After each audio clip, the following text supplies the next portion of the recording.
জানেন কি, একটা ছোট্ট চকলেটই কখনো বলতে পারে ভালোবাসার কথা, কখনো সরি, আবার কখনো শুধু তোমার কথাই ভাবছিলাম। আজ 9 ফেব্রুয়ারি, চকলেট ডে, ভালোবাসা প্রকাশের সবচেয়ে মিষ্টি দিন। ভ্যালেন্টাইন্স উইকের তৃতীয় দিনকে চকলেট ডে বলা হয়। এই দিনে শব্দের চেয়ে বেশি কথা বলে চকলেট। কালো, সাদা বা মিল্ক বার, প্রতিটা চকলেটের ভেতরে লুকিয়ে থাকে আবেগ, স্মৃতি আর ভালোবাসার ছোঁয়া। চকলেট শুধু একটা মিষ্টি খাবার নয়, এটা এক ধরনের অনুভূতি।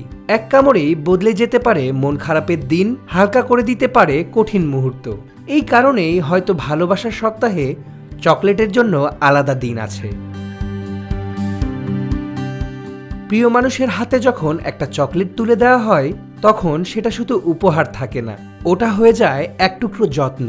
মজার ব্যাপার হলো, গবেষণায় দেখা গেছে চকলেট খেলে শরীরে এমন এক হরমোন নিঃসৃত হয় যা মানুষকে আরো সুখী করে তোলে।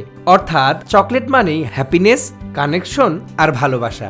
প্রেমিক প্রেমিকা, পরিবার পরিজন বা বন্ধু হোক, অথবা নিজের জন্যই হোক, আজ একটা চকলেট মানেই নিজেকে বা অন্য কাউকে একটু বেশি খুশি করা।